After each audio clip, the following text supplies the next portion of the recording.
I just reread the last All right. chapter Well, good so many times. evening, It's just everybody. Good beautiful the evening. way it ends. Like So main good to character see you loving his all. big brother. It's so cool. Many of you I know, many of you I do not know. I'm sure that's probably true of each of you as well. Um, Welcome to Divine Mercy Parish. This is our summer book club. It's a long-standing tradition. We've been doing this now for many, many summers. I've been doing it for the last two. This will be my third. I will have a team of other teachers, co-teachers, up here next week. We'll start filing in. It's funny they couldn't come tonight.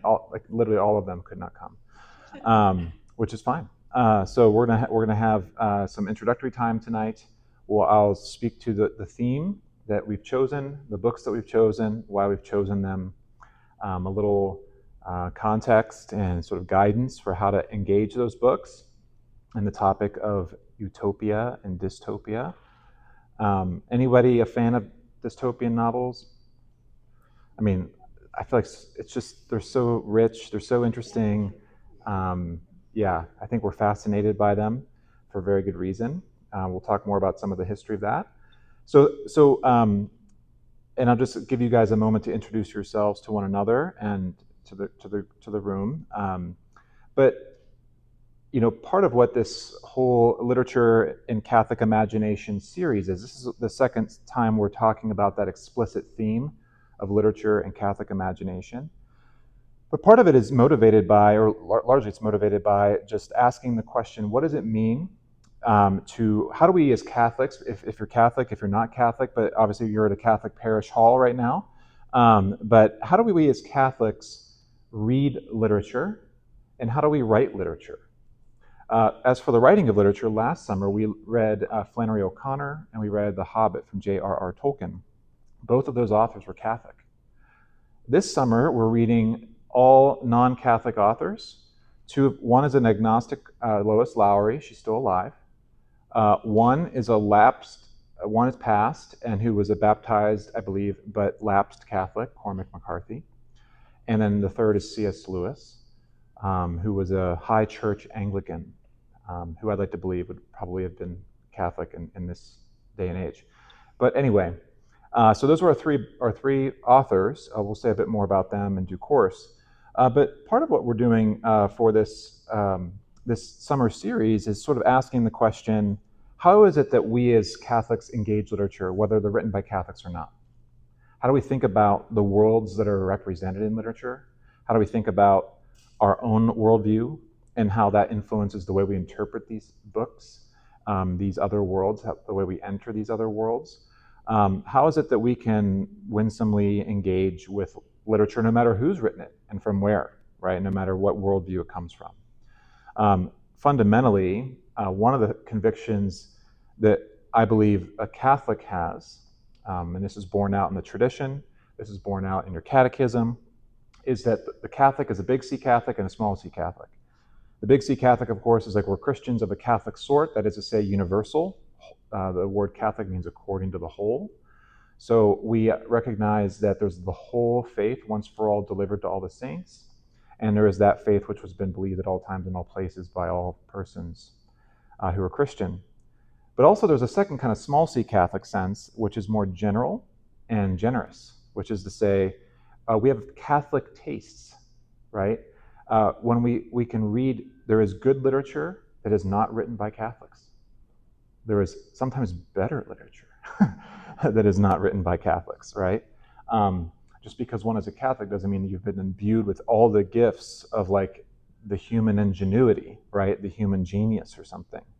So part of what Catholicity means is taking a broad, expansive view and say that let's gather up, because I think this is what God likes to do, gather up everything that is true, good, and beautiful, no matter where it's found. And let's just like hone in on that and really focus in on that. And then as we do that, as we engage, of course, with this literature, whatever's not true or not good and not beautiful, if our tastes are refined by that, we will just immediately recognize it, right? We'll immediately recognize, oh, that's not beautiful. And you may not have the words for it, but you have the intuition. And so this literature that we're going to encounter is we're going to see beautiful things. We're going to see awful things, which, as I mentioned last summer, by the way, the Bible does not shy away from pretty awful things. There's some pretty terrible stories. Tent spokes being driven through heads, she-bears basically destroying children, eating children, well, not children, boys, but they're probably more adolescents to teenagers who are beyond the age of reason. Holy wars, there's all sorts of interesting things in the Bible that God seemed to see it fit to give it to us and not to filter it and to give it a PG rating. So, which is not to say we should just read any old thing, right? We have to exercise discernment, and every one of us is going to have a different disposition on that regard. So, as we think about Catholicity, we'll think about it in those terms too. So that's just a little shameless plug at the beginning. And now I'll be quiet, and I'd just love for you all to get to know each other at your tables. Just maybe give your name, where you come from, and like one fun fact about yourself. And we'll do that for like a minute or two, and then we'll kind of come out and just share our names. And I'll have a question for us.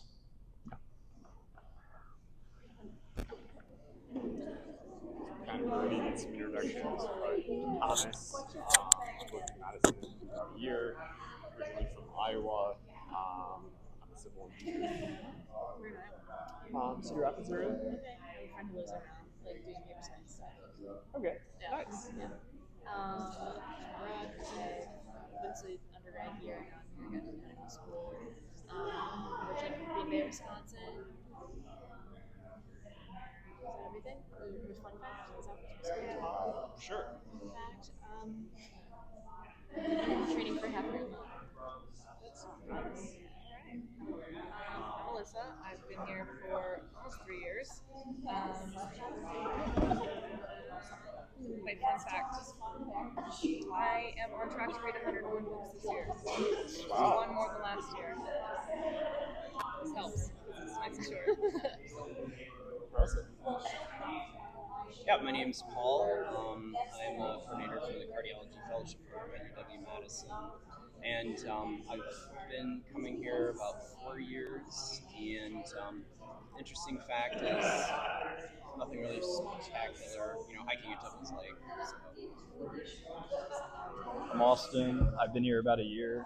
I'm currently at Epic. And what else? Fun fact about me, I gotta leave in like 20 minutes. We'll go with Where are that. you going? My friend invited me to trivia night, so I gotta show up. What do you do at Epic? Like internal IT, so IT for the IT data center stuff. It's really fun. Yeah, it's different. Is it really fun? No. I would say it's interesting. I'm just like locked in, so yeah.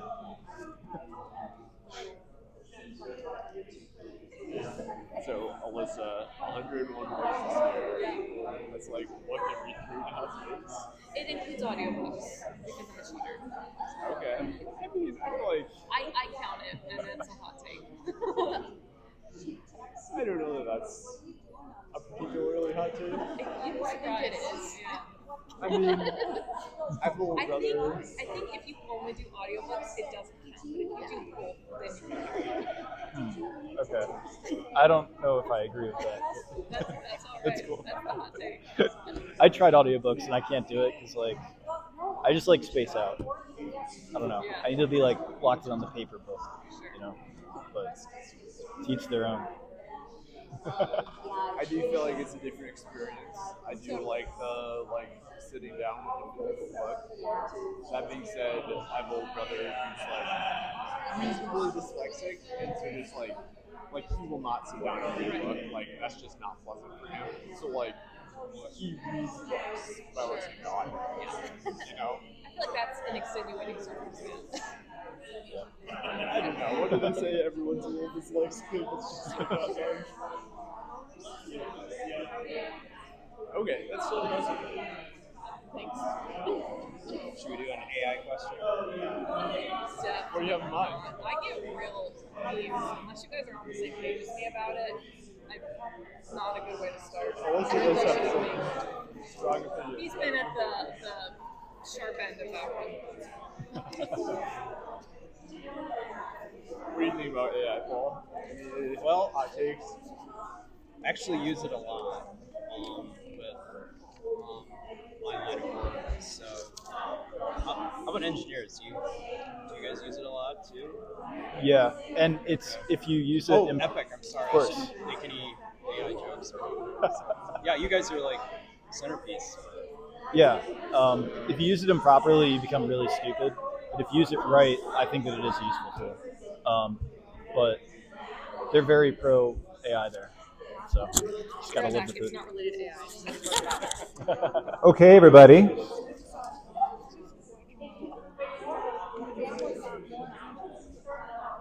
Let's just maybe go around and give our names, where we come from, and yeah, just that'd be a great place just to start. Can we start this table up here?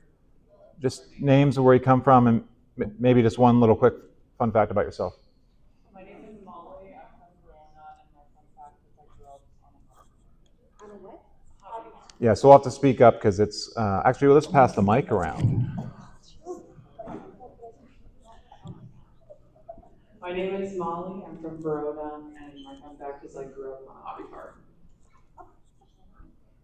I'm Jonathan. I'm from Washington State, and my fun fact was that I grew up on an orchard, cherry and apple orchard.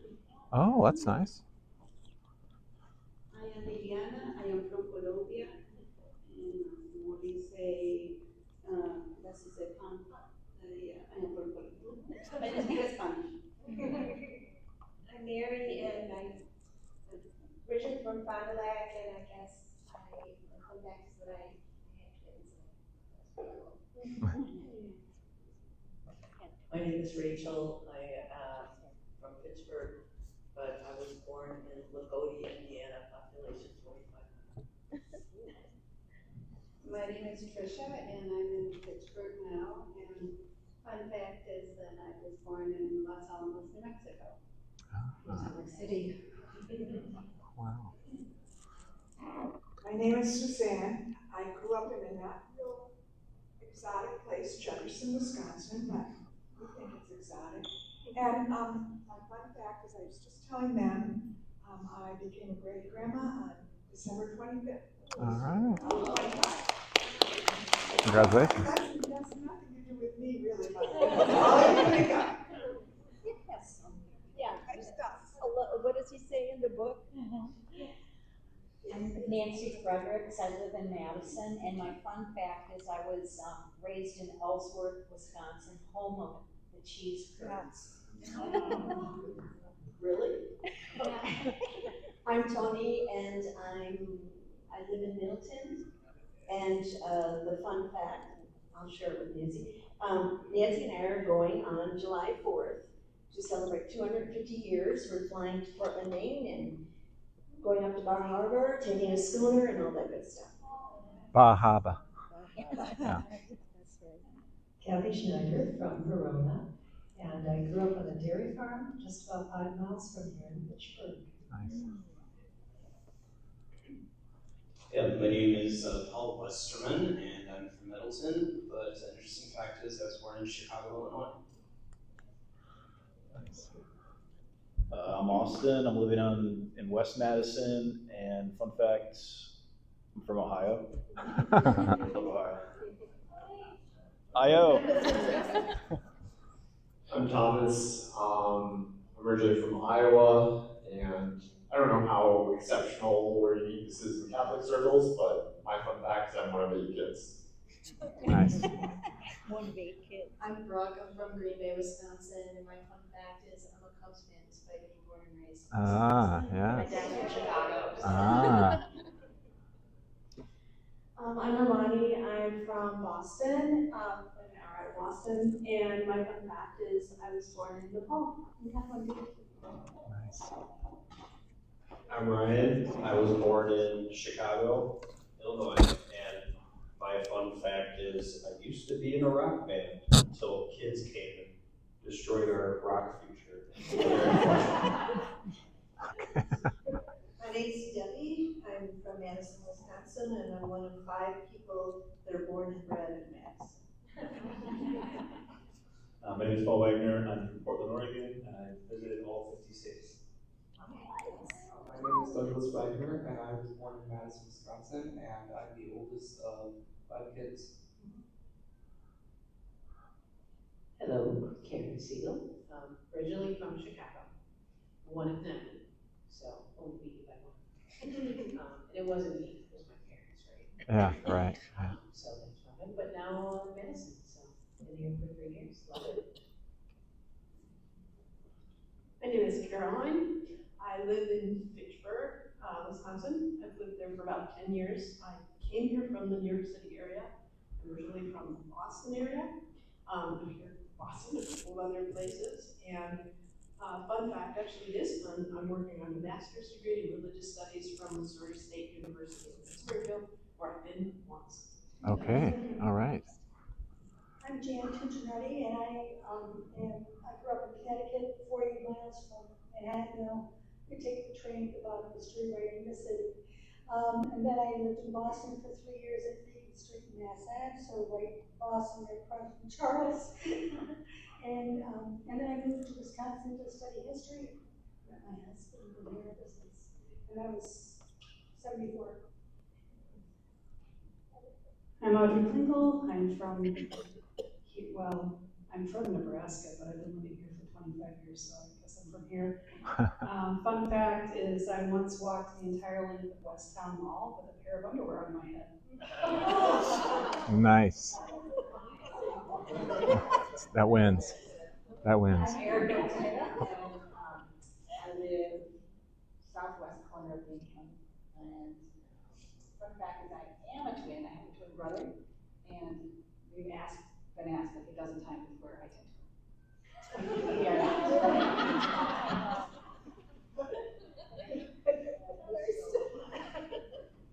My name is Mary. I've been in Madison for a long time. I grew up in Iowa on a dairy farm. So it's a little Wisconsin. It's a theme. My name is also Molly. We found each other. I am originally from Johnstown, Pennsylvania, and I once paid my rent by being an extra in a Johnny Depp movie. That's I got pretty to cool. stand beside him because that made him look tall. Ah. My name is Leah. I live on the west side, but I'm from Canada, Wisconsin. And fun fact is I've been to the Ranch.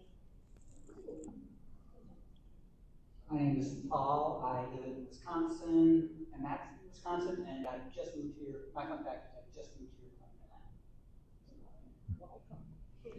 My name is Tristan. I just moved here a year ago to Madison from Minnesota, but originally from Ohio. Okay. My fun fact is, this ties in, I met Walter Hooper about 11 years ago. He was like the student of C.S. Lewis and the curator, and I asked him one question. I said, if Lewis was still alive today, would he be Catholic? Or would he be Anglican? He said, oh no, Tristan, he'd be Catholic, which was 7 years before I converted to the Catholic. Yeah. I met Walter Hooper as well. Yeah, he's great. Yeah. I'm Tierney. I'm in Fitchburg now, and my fun fact is I'm the second oldest of 17 children.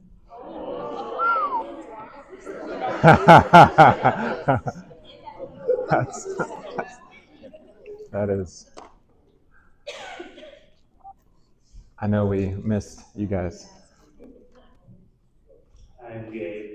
I'm from Iowa, and my fun fact is I am the second of 5 kids. Hi, my name's Marquis. I now live in Verona, but I'm from Ohio, about like 40 minutes south of Cleveland. And my fun fact is I know how to juggle. All right. Hi, I'm Alyssa. I lived in Madison for 3 years, and my fun fact is that I read 100 books last year. That's amazing. Monsignor, do you want to introduce yourself? Okay. All right. Well, I need to get a battery for this thing. It's dying now. All your fun facts have run it dry. All right. So before it dies, I'll just ask you this question as we begin.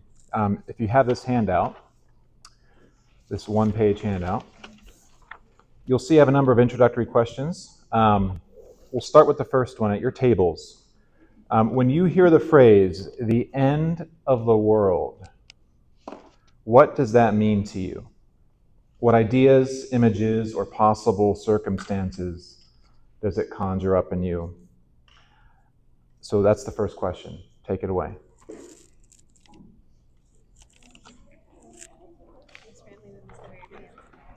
Swimming in like small groups. Is that the thought?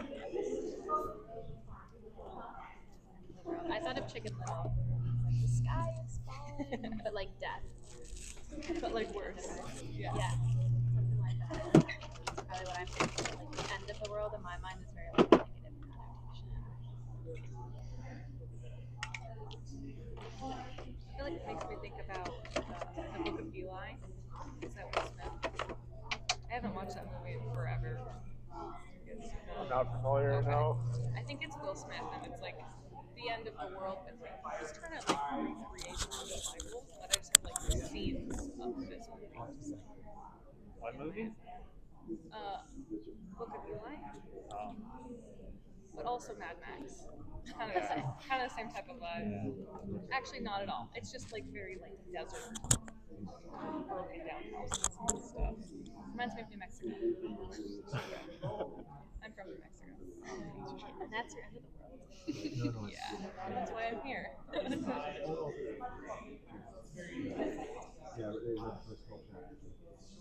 Yeah, I just imagine nuclear holocaust or something like that. Just fire everywhere.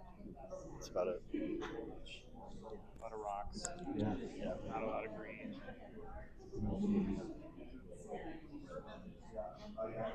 I think of something that's kind of like, I don't know, associated with time, like the end of time. Possibly like, not just necessarily like desolation, but just that's where time ceases.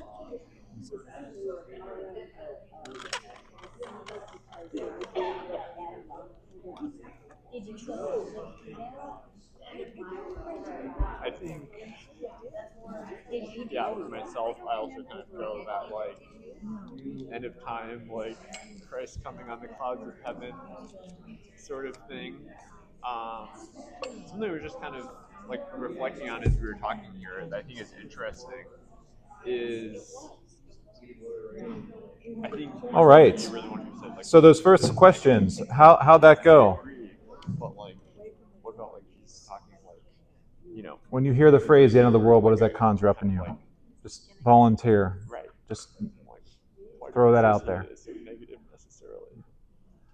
Anything? Positive associations? Yeah, Paul. So I think one of the what strikes me about it is I saw a lot of zombie movies. Okay, and they as one does, yes. Apocalyptic kind of movies. Yeah. And so those are the images that come, whether it be The Walking Dead, is like this kind of barrenness and kind of people searching for meaning, of course, running away from zombies. Luckily, that's generation. So that's what that's the image that comes to me. And then since I've read and seen the movie The Road, that kind of has a parallel kind of image for me. But Tierney, she brought up at the very end this idea that because of the meta crisis that's going on, that it is in our psyches all the time with the, you know, what's AI going to do to us? What's the destruction of the natural resources going to do to us? What's the next virus going around going to do to us? That it is kind of like, even if we don't realize it, I think it is in the back of our minds all the time. Yeah. Lately. Totally. Great. Any other thoughts? Well, I was telling them that a priest taught us one day not to worry about the end of the world. The end of the world will be for each of us when we die. That's it. That's fair. Yeah, it's very personal. Yeah. I mean, from a Christian point of view, of course, you know, Jesus himself teaches, "Do not worry about the end." I mean, you can't even tell the day or the hour. You know, so why try to? I mean, there are many Christians in all sorts of traditions, including our own Catholic tradition, of course, that will take great pains to try to, like, you know, divine, you know, the end, if you will. There may be some good motivations there, but there may also be some misguided and poor motivations as well. Yeah, totally. Yeah, Debbie. The end of the world means the beginning of another. Yeah, yeah. When the Lord closes the door, he always opens a window. Yeah. Fräulein Maria. Yeah. For me, the end of the world would be that there is no more people alive. Yeah. When like extinction. Yeah. Because if there is people, there is hope. It doesn't matter if there are difficulties. There is hope, and they can figure out a way to resolve the problems and find a solution. Totally. That's a great thought. Is it Lillian? Yeah. Ileana. Oh, Liliana. Liliana said that for her, the end of the world means where there's no people, and then there's a snuffing out of hope, right? Because otherwise we would be working towards some sort of solutions. Is that correct? Yeah. That's you're reading in advance. You're getting ahead of me here. It's good. It's good. Yeah. No, it's a joke. It's a joke. Yeah. Thanks, Mohammed. Yeah, Tristan. I tend to think about either like a complete breakdown of civilization and just like chaos, or the Yeah. opposite, which is like complete oppression of civilization, where it's like overlords and these kind of things. Totally. Yeah, that word civilization, that's interesting, right? What does that even mean? Right? What does civilization mean? Who gets to decide what that means? Is it something organic? Is it something from the heavens? You know? Is it something politically programmed? Oh, I'm sorry, programmed. Good. Yeah. Other thoughts? Yeah. Jan.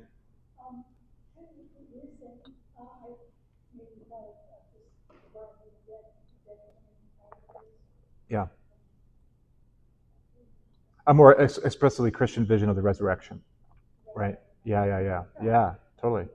Yeah. No, I'm not correcting you. Just yeah, throwing up at it. Audrey, did you have your hand up?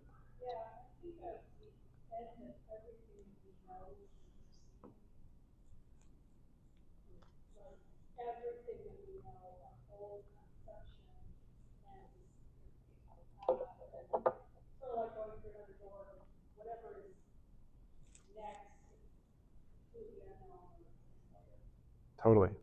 Yeah, that comes home to me. Debbie asked me, I went on a trip to the UK, to Ireland and Scotland for 2 weeks recently, and one of the things I've been wanting to visit for a long time, is Newgrange. Has anyone heard of Newgrange? It's a megalithic structure. It's older than the pyramids. It was built in 3200 BC in Ireland, and it's remarkable. It's this portal tomb, and it doesn't leak. It's held up for 5,000 years. But yeah, it's like this gateway, to this afterlife, remarkable. Look it up sometime, Newgrange, amazing. Okay, second question. What particular questions, worries, or concerns do you have about how Christians in particular have believed and acted in light of their understanding of the end of the world? Maybe we'll just sort of jump into that, just sort of dry, if you will, without speaking of it. This might be more native to so many of us, but any concerns you have about how Christians have understood the end of the world, or tried to make sense of that, or tried to use that idea? That makes some sense. It's later than you think the person that comes to know regarding myself. Uh-huh. Having had cancer, sometimes worried about will you come back? Yeah. I think, well, I said, well, I got to get the baby like this done, and baby births before I hit it. But I really don't hurt like that because I really feel. But anyway, so yeah, it's just the like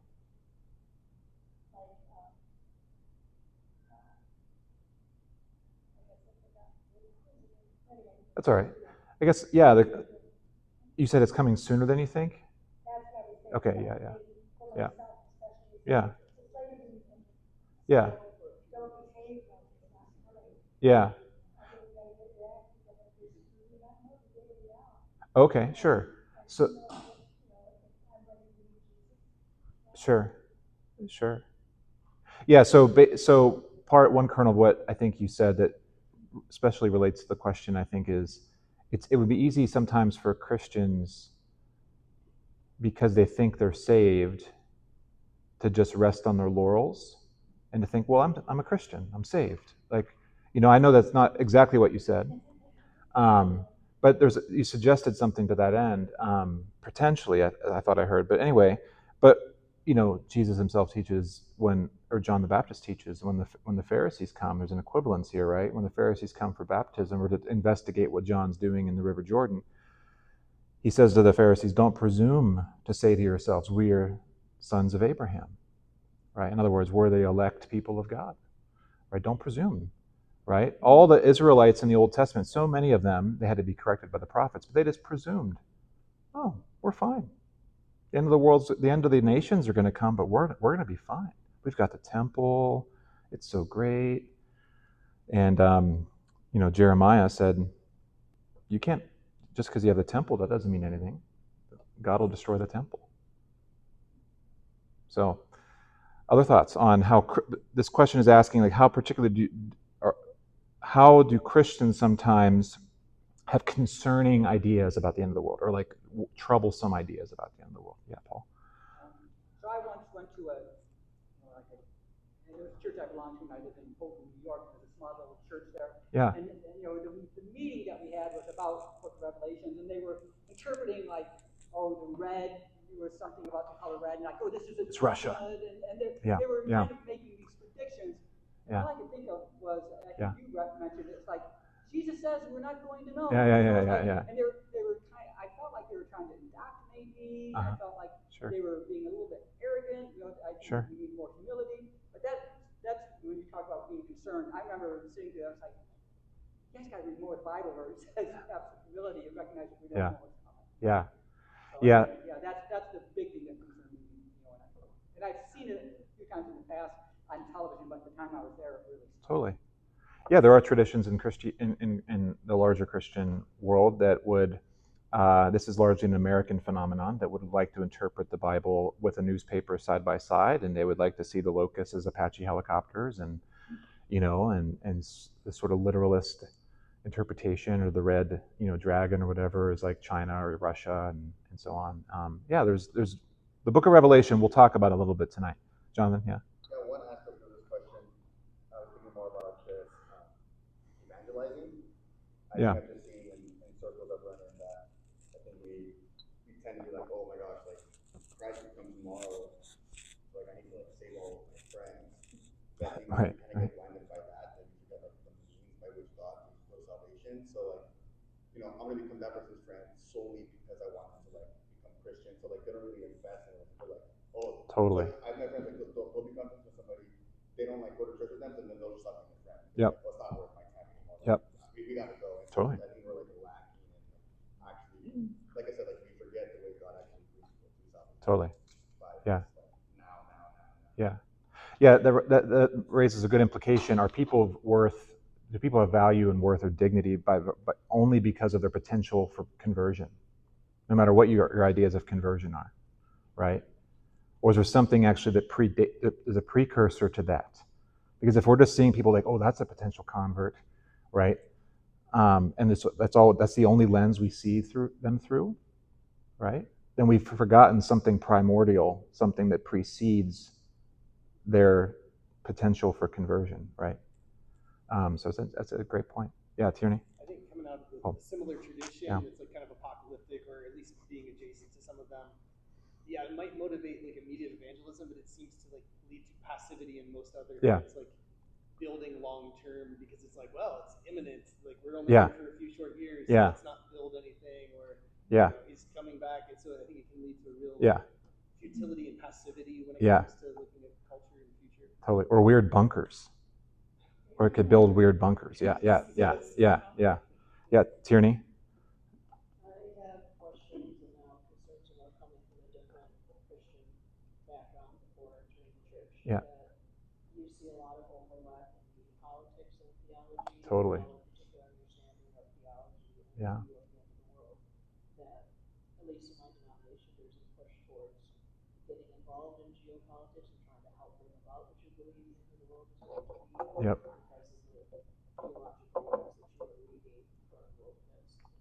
Yeah, Pat Robertson, was it Walvoord?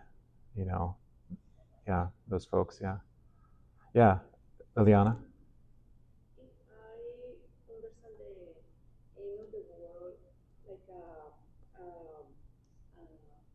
increasing the evil activity of maybe really bad things happen, Mm-hmm.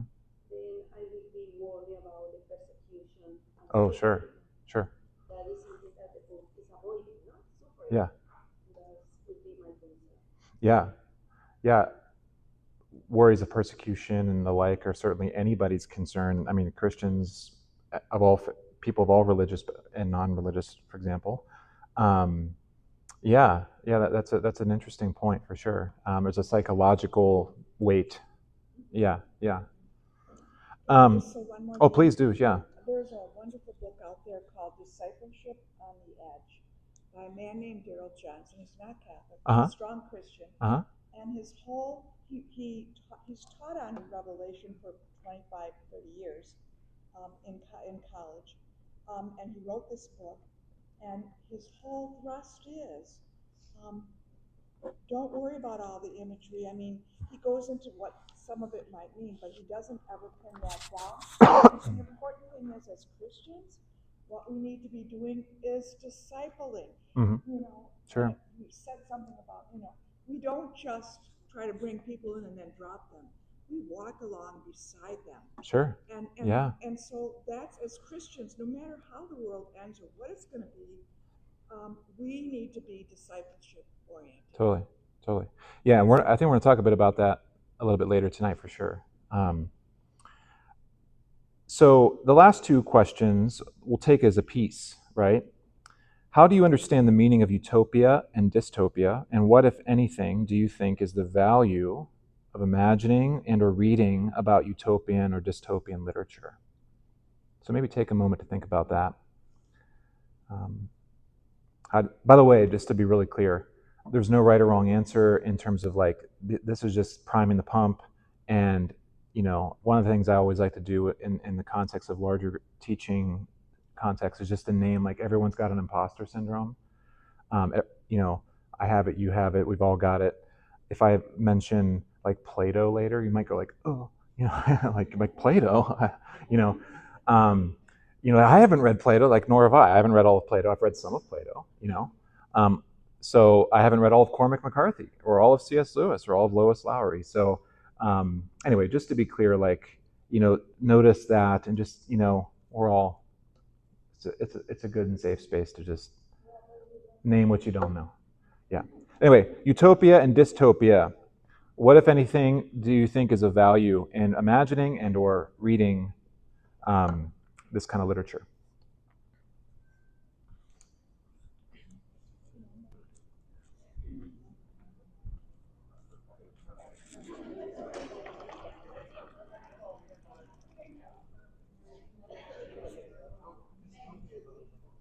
Well, and then we made this connection on number 4, where we see some of it planned, right? So that it's almost kind of prophetic, characteristic.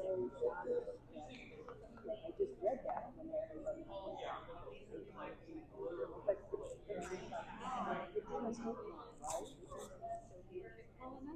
Based on where we are right now, it's passing through.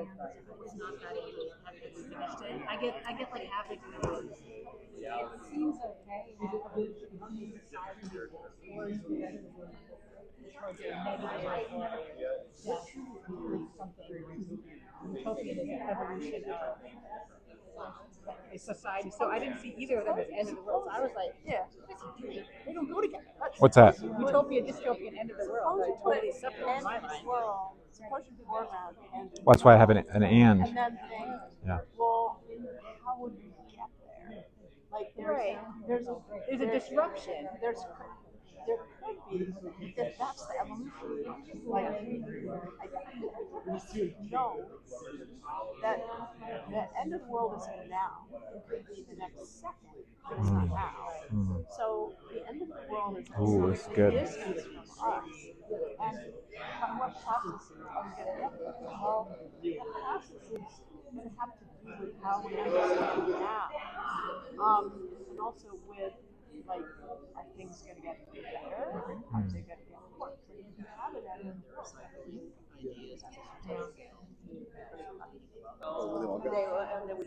Those like, yeah, the like The little Oompa Loompas. Yeah.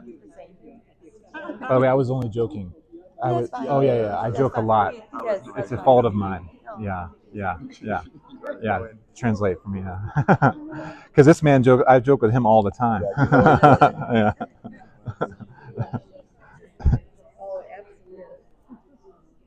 All right. Yeah. What are your thoughts? How do you understand utopia and dystopia? Utopia first. How do you make sense of that? What's the how would you define that? Don't be bashful, We had though. a hard time coming up with utopian books. Okay. That just because like we're Sure. fascinated with everything going wrong. Wrong. Maybe, and so Yeah. if you're just writing about perfection, Yeah. probably we lose interest. Or I don't Yeah. know. Yeah. It's interesting, isn't it, that when I was even thinking about the books to choose for this particular summer book club, I was thinking, well, what utopian literature is there?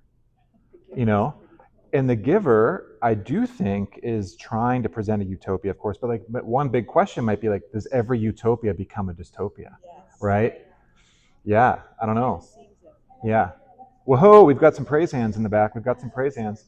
Romani.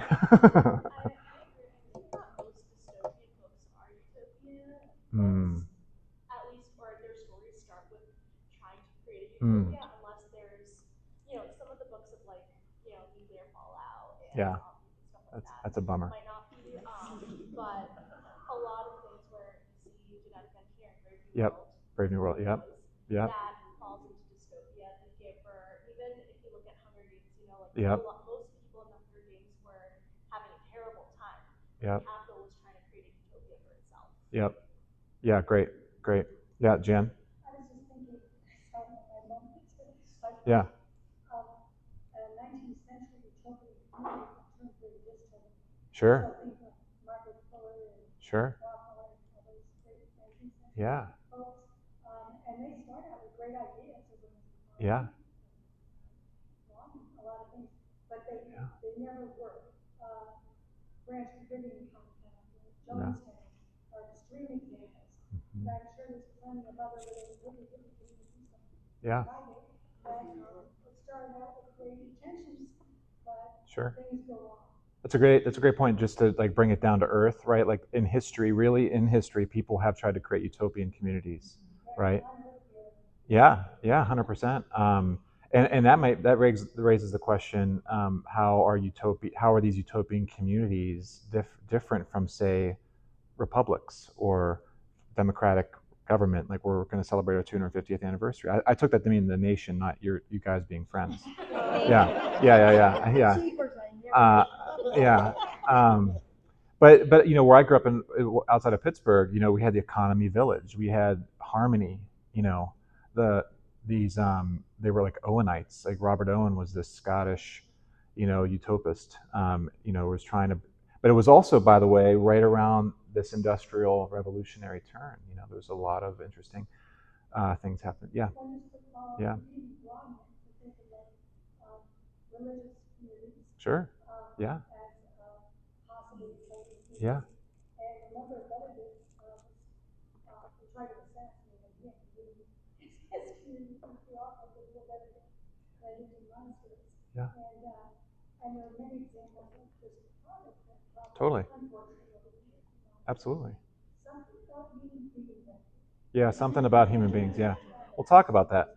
Yeah, no, it's a great point. I mean, you can ask the question too. Again, I don't want to presume that everybody here is Christian or Catholic or at all. But when it comes to religion, when religionists of all sorts, shapes and sizes and colors and the like, try to create communities, like when we talk about, for example, the kingdom of God, when Jesus talked, the kingdom of God is among you, right?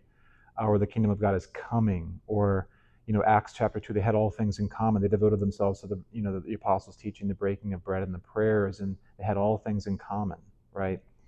This sounds like a social network, a kind of quasi-utopian community of sorts. And so, yeah, so what are the checks and balances to keep us from going wild and wonky? Yeah. Yeah, totally. Other thoughts? Yeah. It's Caroline, right? Yep. things to say about utopias too. Absolutely, sure. Envisioning utopia, the literary utopia. Yeah. Where it's kind of it's a thought experiment. Like, what do you really think the best state of human beings is? And then Yeah. we're inevitably going to find human beings being who we are. It's not really going to work, but it Yeah. can help discover our values and help us focus on what's good in what we already have. Totally. And dystopia, part of what's interesting about dystopia, given the choice, would I rather watch a movie about utopia? Just like books. Would I rather watch a movie about utopia or a movie about dystopia? Oh, I take dystopia. I mean, For sure. For sure. but I think more things about dystopias too. But there's an imbalance. Like saying, yeah, utopia, that's a good thing to think about. Yeah. Dystopia, oh, that's just exciting. Totally. Yeah, I 100% agree.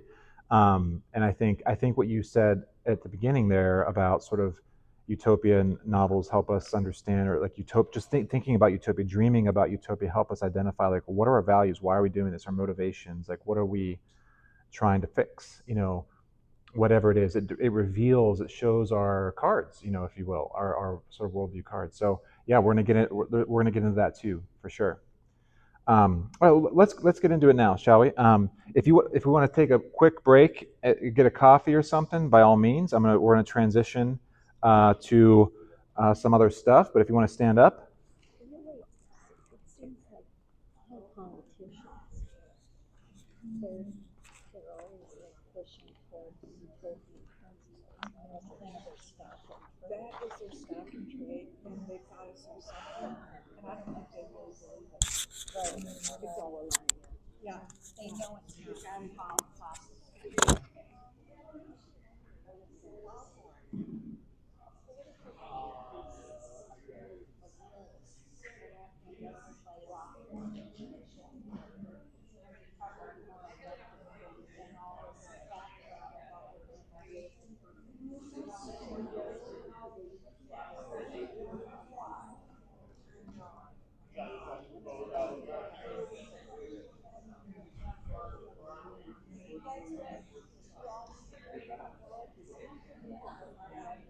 I didn't realize.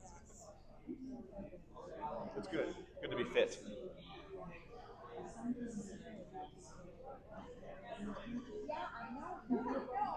And now it's here. And then there's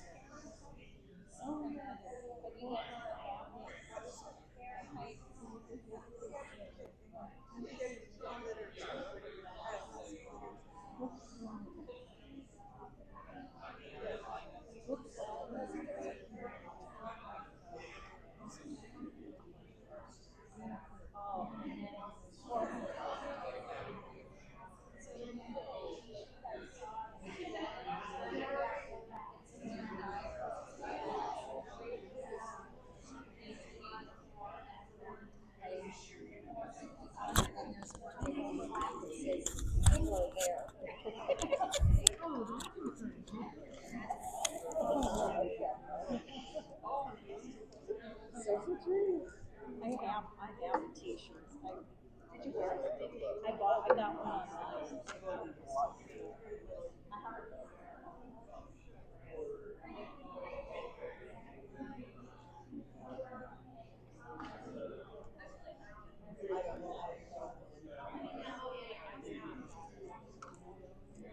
Those boys.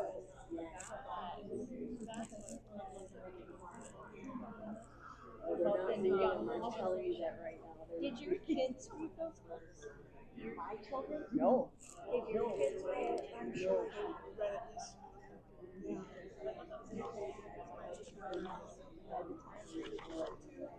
Oh, did. Well, that's something. No. Well, did. Yeah, that's pretty good. But I agree with college. all right. Let's maybe gather again. I loved it. Drew loved it too. By the way, if at any point during our time together and you're like, I need to stand up or something, I need to take a lap, don't worry, just do it. That's why we have this circle here. So just to take a lap, yeah, or to take a nap. But if you just want to, move around or whatever, one of the things I did for this book club this summer is I extended the time a little bit. I noticed the last summer, especially especially when we had a great lineup of speakers. We all wanted more time, so we did make more time. Actually, we went to a local pub after hours. So just to make a shameless plug for that, after every one of our sessions, unless something prevents us from doing so, if you're interested in gathering for further conversation at Vintage Brewing Company down here on Whitney Way, it's about like 5 minutes from here maybe, as the crow flies. We're going to meet there for Literature on Tap. We're calling it Literature on Tap. So right when this is done, we'll throw stuff in the dishwasher and skedaddle, as they say. Okay, so a few things. So as I said, this opening session is going to be kind of introductory, and then we're going to move into The Giver, the first 12 chapters of The Giver. If you didn't make it to the first 12 chapters this time, don't worry. It's a quick read, and you'll make it through. So you're probably not going to be able to read the fine print there, but it's in your handout, the handout with the staple. So feel free to take that out. I'm going to use this as reference. By the way, just one of my teaching styles is I like to give stuff to take home. And you can read it when you get home. You can revisit it if you want. And it's a medium to take notes. So I think what I would argue is that there's never a time when humanity hasn't been concerned about something related to the end of the world, right? Or put differently, about making the world better, right? So there's this utopian and sort of dystopian impulse or recognition that we carry with us, and this goes like way back, right? And we'll look at some examples of this. But I want to kind of bring it home. Some of you already alluded to this, to AI, right? Obviously, we all know about AI, right? We're thinking about AI. It's sort of in the air and the water. It's sort of like Galadriel saying, like, the world has changed. I can feel it in the air. I can hear it in the water and so forth. There's a little chart I made a screenshot here. I decided to go on Google and just do a search, latest quotes from AI giants on the dangers of AI. And then I thought to myself, I didn't intend to write giants with any kind of meaning, but I was like, why did I use the word giants? And then I was thinking about like the Bible, like there were giants in the earth in those days, right? The Nephilim.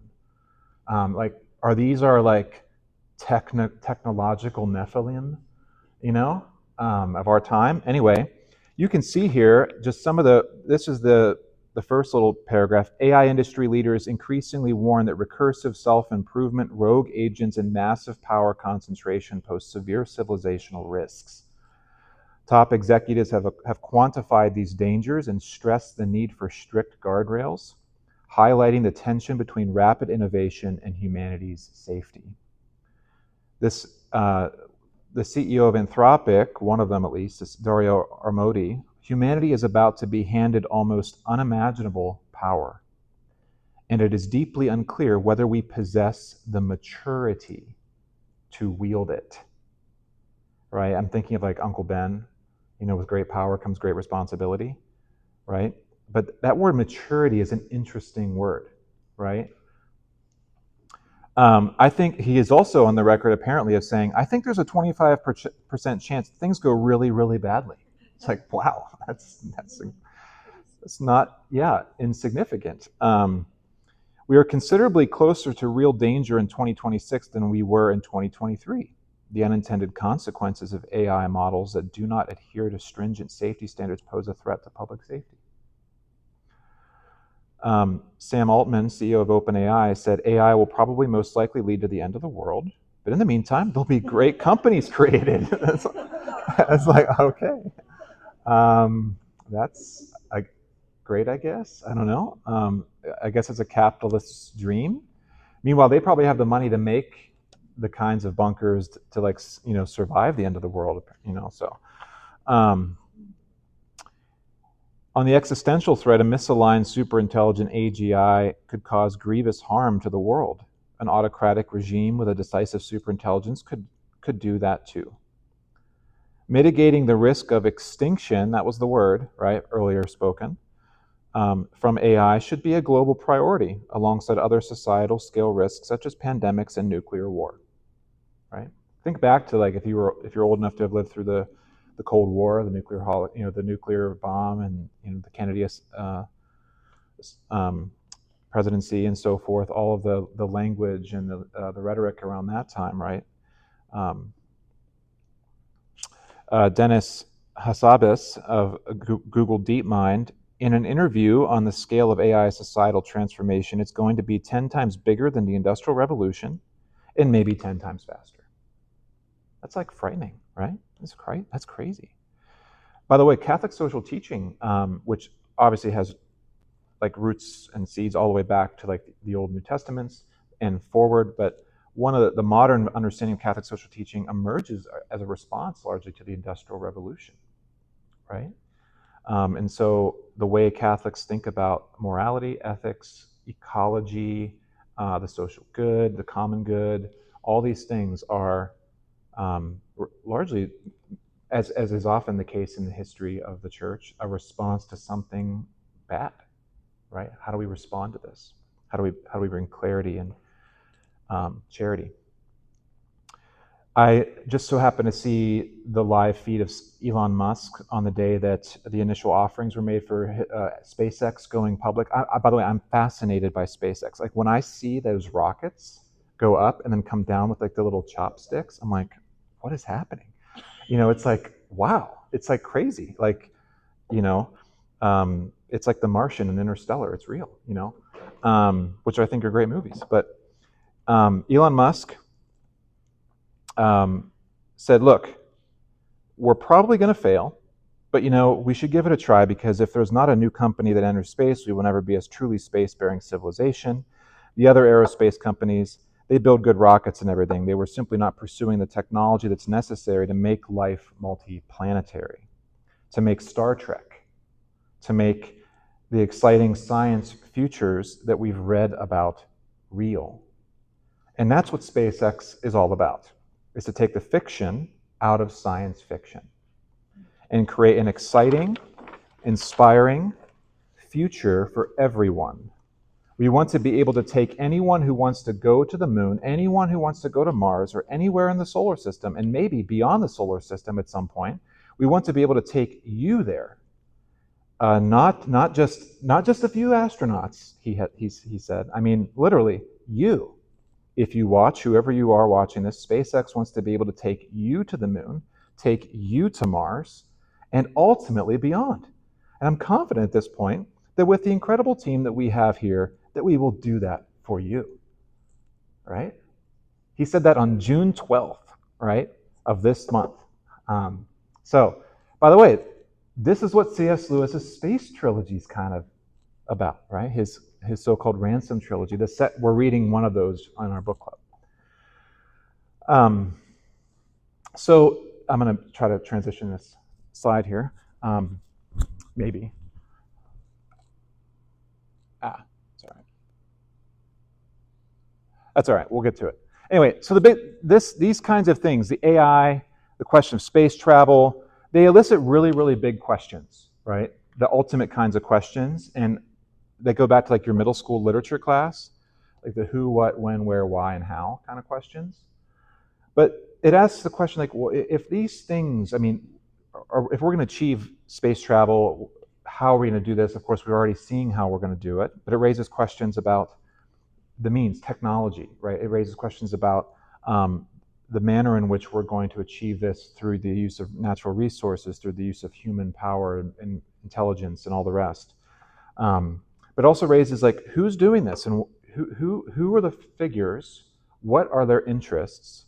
And how do these figures relate to those who may have questions or concerns about doing such things, right? Are these powerful figures? What about those who are less powerful, who do not possess the trillions of dollars literally to do these kinds of these technological advances? And ultimately, the big question, and the most important, is why, right? What's the ultimate purpose? What's the ultimate motive, right, for doing this? This is tapping into what we call ethics, right? And the metaphysical questions, like, what's the good of this? Is it good? Should we have caution, as some of our, AI entrepreneurs are telling us? This is a summer series, Literature and Catholic Imagination, and as it relates to Catholic imagination, I already mentioned the Catholic social teaching, but how timely, isn't it, that Pope Leo XIV just released Magnificat Humanitas, his first encyclical document. The title is Magnificent Humanity, on Safeguarding the Human Person in the Time of Artificial Intelligence. And by the way, that couldn't have been better planned. I did not know that he was going to write that. I don't have like a direct line, but like how perfect, right? He obviously, we knew he took the name Leo for good reason, probably echoing back to Leo XIII, who was one of those the fundamental framers of Catholic social teaching in that industrial revolutionary time. But he says this. This is a paragraph at the very beginning of the document, which I have not read the document yet. I've had no time to read the document, but I will, and I hope that we all will at some point. And we're going to talk about how you can, if you want to, in just a minute. So let's see what he says here. In the era of artificial intelligence, when human dignity is threatened by new forms of dehumanization, ours is the pressing duty to remain profoundly human. We must lovingly safeguard the grandeur of humanity, bestowed upon us and revealed in its fullness in Christ, the splendor of which no machine can ever replace.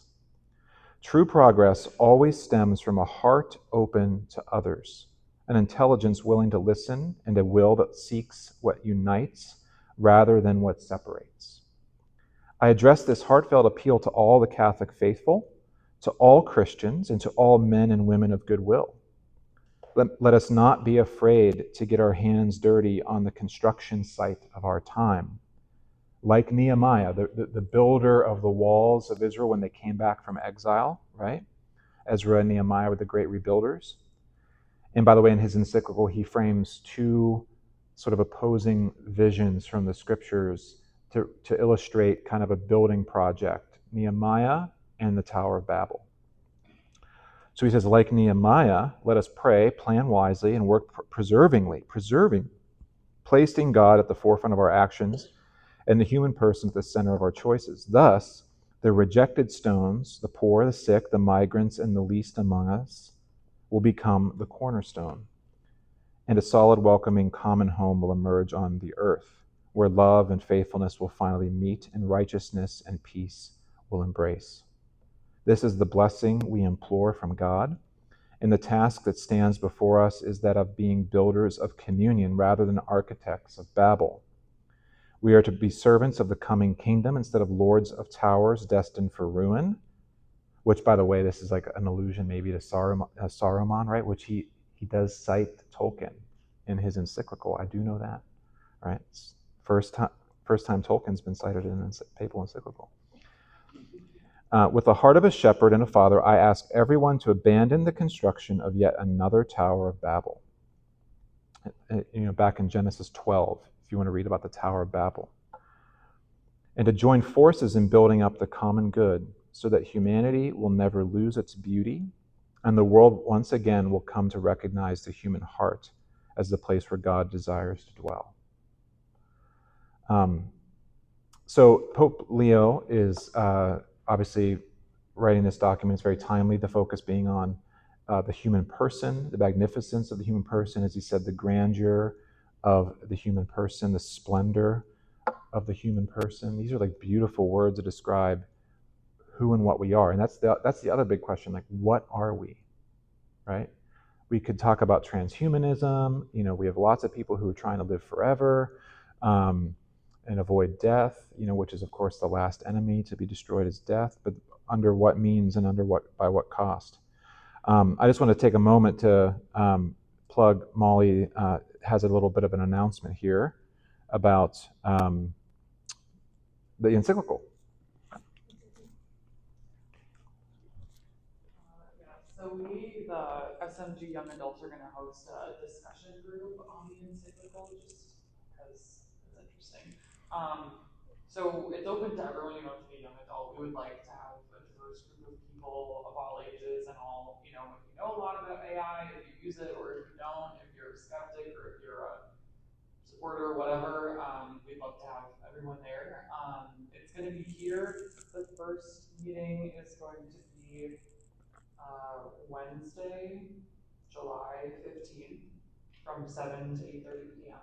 So it's going to be similar to this format. Kind of like we're going to begin with a summary of one section of the encyclical. We're going to break it up into four meetings. So we're going to do a summary and then kind of provide discussion questions and break it into groups. So it's going to be pretty informal, and we're not going to assume that like you've read it because it's long and like it's interesting, but there's a lot in there. But yeah, like I don't know, this is important. Like these are important things. I think even if you feel like it doesn't have an impact on you, it probably is impacting you in some way. I really like the quote that Matthew shared, and I think just one other quote from the encyclical right in the beginning, talking about rebuilding the walls of Jerusalem. Pope Leo says, the narrative shows how the city is reborn not through the initiative of one man, but through the shared responsibility of all. Men, women, priests, artisans, heads of household, and young people all play a part. This is an undertaking with God at the center, which rebuilds relationships before rebuilding with stones. Thus, ancient Jerusalem rediscovers the common language, not one of uniformity, but one of communion, namely the harmony that arises when all persons assume their own role and recognize that their strength comes from the Lord. So I think we all have a role to play, whether it's you feel like it is showing up and talking about these things, or however you feel. But if you want to come, like I said, we'll be here. The first meeting Wednesday, July 15th at 7 p.m. And then we'll meet roughly. It's gonna be roughly every other week. So the next one will be July 29th, then August 5th, and then the last. August 5th. Yeah, that'll be the last one. So yeah, but July 15th, 7 p.m. here, and yeah, it should be a good time. Will there be announcements in the bulletin? Yeah, I think there will be like in the emails that go out, the bulletin. Great. I think there'll be something on the screen here, and so yeah. Perfect. You can promote it. Yeah. Thank you. Yeah, thank you. Yeah, sounds like Pope Leo's not a fan of sameness. If you remember that. So, okay, we'll keep going. Thank you so much for that.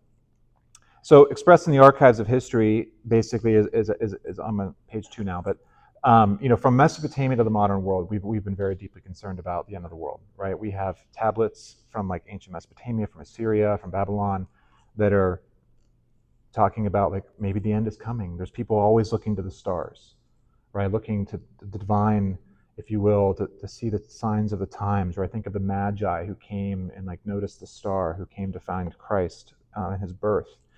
And I think in every age, these have been expressed, these urges and these intuitions have been expressed on religious and scientific terms.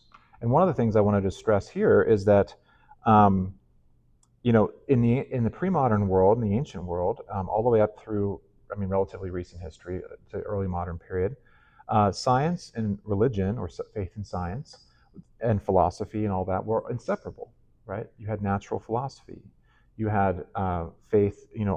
So many of the great scientific breakthroughs and theorists were Christian, were Catholic. Think of like the Big Bang Theory. That was a Jesuit priest. Think of like Mendel, in genetics. He was a monk. Hildegard of Bingen, right? She was a physician and a naturopathic like doctor, and she knew all the virtues of herbs. Wisdom chapter 7, that kind of thing. So anyway, all these things. This was like we sort of started splitting these disciplines apart and these different sciences and ways of knowing and being apart, especially in the advent of the modern world. And I think what we're seeing now in a large way, in interesting ways, in science, a kind of recovery of mystery, right? In physics, especially, and other kinds of sciences, a recovery of mystery. I'm not a physicist, but the people who I know who geek out on that stuff, talking about like the God particle and relativity and all these different things that we've been pondering for some time, This is kind of returning to that mystery of the universe, as opposed to just sort of splicing things down to discernible, reductionistic parts, you know? That's scientism, not science. So, end of the world, what do we mean by that? I want to suggest to you two different understandings of the word end of the world. I have here St. Thomas More up on, I think I might have missed this slide or whatever, but yeah, anyway. St. Thomas More was the person who actually coined the phrase utopia. And he was a 16th century figure. He actually writes the novel Utopia in 1516. And that's super interesting, right? As a Catholic statesman and philosopher, we have him to thank for the genre.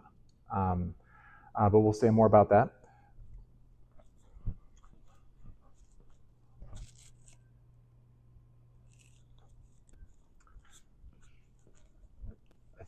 Oops.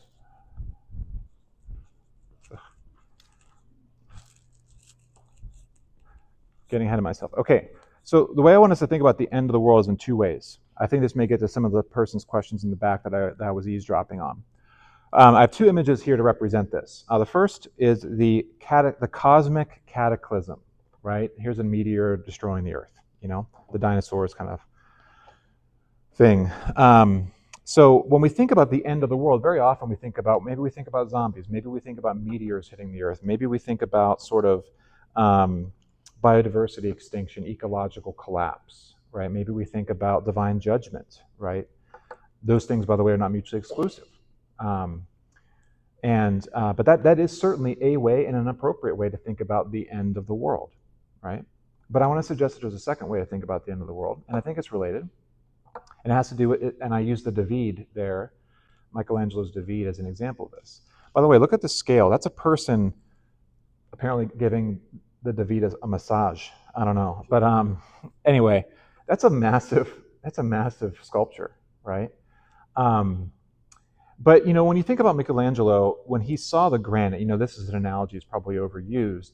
But when he saw the David in it, right, and then he chiseled away everything that wasn't the David, right? He wanted to bring that stone to life. He had a purpose for that stone. In fancy philosophical language, we call that a telos or a telos, right? It's the word in Greek that means an end or a purpose or a goal. So you can think of the end of the world, as like the end of the world, boom, big bang, like everything's destroyed, right? But you can also think of it as the purpose, the goal, the end for which it was made. And this is, I think, a really important feature of what I want to stress and what I want us to think about during this book study is like, how does that sense of the end of the world have something to bear upon our thinking about these topics, right? So as I write here, the goal and intention of everything in creation, from the planets in their courses to the peas in their pods, right? Everything has a telos. Everything has a purpose. Everything has a design, right, on this account. And by the way, that goes all the way back to Plato and Aristotle, right, who had some theological understanding, and other philosophers of their time, but some sense that there's a natural essence to what we are, right? Just like that David, right, Michelangelo saw a purpose for that stone, a goal for that, a final cause, right? And he brought his ingenuity and creativity to bear to make it.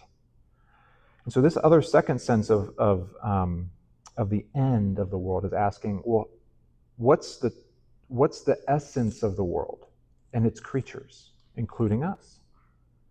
What's true? How do we live according to the truth of our nature, the goodness of our nature, right? The beauty of our nature. And so, again, in both cases, the question of how to interpret who we are, where we've come from, where we're going is taken up in all sorts of areas of study. So we have history, right, the human accounting of the past, philosophy, the search for meaning of life and how to live well, religion, humanity's response to God's self-revelation or disclosure, and also this innate sort of groping for the divine, right? An ultimate meaning and union with the divine. Science, as the means by which humanity comes to investigate the natural world through empirical observation and the testing of theories. We could add technology to that as well. The humanities, of course, encompasses all of this, right? Including literature. The human arts and sciences are dedicated to asking questions and exploring the boundaries of human flourishing. So all of this is sort of taken up in this idea of the end of the world. And I think that second definition is something that I think in our moment, and frankly for quite some time, we need to recover, right? This is where we talk about the natural law, right? That if there is some end for which I was made as a human being, then I should probably know what it means to be human, right? St. Irenaeus says famously, the glory of God is the human fully alive. What does it mean to be a fully alive human being? Because if we have a sense of what that looks like and means, it should guide our decisions about AI, about transhumanism. You know, is there any place for that? The boundaries of that? There's moral and ethical questions. So the word utopia, of course, it means no place. Quite literally, utopia. Utopos means no place. It's also, there's a pun there too, EU, like utopos, EU, can mean good place. Good place. So there's a kind of tension there, right? There is no such place as this utopia. But when we think about it, as Caroline was saying, right, we imagine it according to what we think is good, right? What we think will be good for us, good for people. A dystopia, on the other hand, is a bad place. Dys in Greek is bad, and topos is place. Think of a topographical map, right? Place. So a bad place is a dystopia. And what I like to think about is, as we dream of place, some good place we want to experience and bring to fruition, we also have this place for dreaming, this place for dream, right? We dream of places, but there's a place for our dreaming. And this is something that we might call hope, right? I think Liliana was hinting at this earlier, right? Why is it that human beings hope like we do, right? What is it about us that hopes in the way that we do? We could just as well say, what does it mean to despair, right? How is it that we despair? But all this suggests that, you know, when we write utopias and we write dystopias and we think about these things, that there's a longing and a desire for another world, be it a world on Earth or a world in some other world. It suggests that there's something potentially lacking or something wrong in our world, in ourselves, individually and collectively. And it may even suggest that we're actually looking and longing for a hope for healing, a hope for progress, a hope for healing and salvation, maybe from our suffering and from our despair. And so this is where, I hope you can see, this is how this plays into our conceptions of history, right? Like, think about all the different eras of history that you might be familiar with on just like a cursory thought, right? Like, think of those people in your life who tend towards interpreting history as like, it's all downhill, right? There was once a golden age and it's all downhill from there, right? Sort of the fancy word is a declensionist view of history, right? Like you're declining. But then you can think about history from a progressive view of history. Like, well, the ages before, they were like Neanderthals, right? They knew nothing, right? They were imbeciles compared to us, you know, and our ability to like map the human genome and so forth. And so there's this, we're getting better and better and better and better, right? We're progressing, we're advancing. So all these ideas of progress, regress, and so forth are all playing into like our understanding of the world and, you know, where we've come from, where we're going. Bishop Varden, do you guys know Bishop Varden, maybe, some of you? He's a bishop of Trondheim and in Europe, and he says this. He says the first things, the human spirit naturally longs for a salvation, able to remove at a stroke whatever causes pain, whatever inflicts wounds. The basic expectation of instantaneous relief is much the same whether our register of hope is digital, political, financial, pharmaceutical, metaphysical, or spiritual. But notice what he says, our register of hope. Put a different way, where do you see in yourself and in ourselves and in our culture trying to take our hope for escape from our suffering, assuaging of our suffering, healing of our suffering and our pain and our death? Where do we tend to go with that impulse? Right? I think that's kind of what he's putting his finger on here. And so all these big questions beg the question about what does it mean? How do we navigate this? And so the matter of wisdom is important, right? How do we think about wisdom? And I think from a Catholic point of view, we have many wisdom books in the Bible. And we have more wisdom books in the Bible than our Protestant brothers and sisters as well, which is interesting. These big questions of how, who, and why, and all the rest get answered in the wisdom tradition.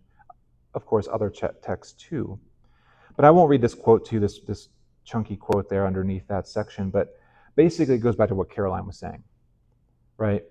When we think about utopia and dystopia, we're thinking about the authors and their vision of reality, and also their particular check, right? Their critique of reality, right? They're offering, in this respect, I'll just read this, the utopia is a critique of a dominant ideology, offering to its readers an imaginary or fictional solution to the social contradictions of our own time. So the big question we might ask is, like, every one of our authors, what kind of concerns do they have? Why are they writing this? Why are they writing this? Okay, very briefly, I already mentioned St. Thomas More as the founder of sort of the genre and the framer of the concept. But there are earlier precursors to this. Greek culture, I already mentioned Plato, don't be worried. He talks about, Hesiod and Plato, they talk about this kind of golden age. They have these sort of mythic stories of the creation of the world. In Plato's case, it's in the Timaeus. But Plato, in his famous Republic, any of you ever read parts of the Republic? Anyone ever read the allegory of the cave, the escape from the cave? It's one of the most rich educational texts ever. It's also, have you seen The Matrix? That's Plato's allegory of the cave. Has anyone ever seen Barbie? It's a great film. That's also Plato's allegory of the cave. So it's a really, really important feature, and I would argue that maybe there's some allegory of the cave in Lois Lowry as well. But in Plato's Republic, he's the earliest figure to name the kind of concept of imagining a city as a good city example and a bad city example, a utopia and a dystopia. Okay? The big question in Plato's Republic is, what is justice? And how do we build a society that is just? And by the way, Plato is really fun to read. He's extremely funny. It's kind of wild and crazy. You'll go to sleep reading Aristotle. Plato, you'll be like, whoa, this is really fun, right? C.S. Lewis said in his children's book, The Last Battle, he says, what are they teaching children these days? He's like, everything's in Plato.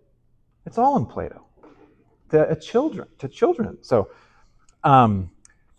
in that spirit, I have taken a selection from Plato's Republic. If children can do it, you can. If the kids at St. Ambrose Academy can read Plato, you can read Plato. We're not going to read it today, but I'll give it to you to take home. It's just a little selection, but here you get a little taste of it. He says, "I'll tell you. We say, don't we, that there is a justice and that there is the justice of a single man and also justice of a whole city? Certainly. And that a city is larger than a single man? It is larger. Perhaps then there is more justice in the larger thing, and it will be easier to learn what it is. So if you're willing, let's first find out what sort of thing justice is in the city, and afterwards look for it in the individual, observing the ways in which the smaller is similar to the larger."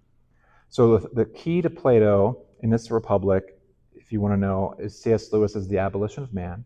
But basically, think of it this way. In every one of us as individuals, you have an intellect, a will, and passions, right? The thing that make you fat, like me. But you have an intellect that makes you think. right, that guides you. You have a will, the part of you that chooses to act, that chooses to fight, the irascible part.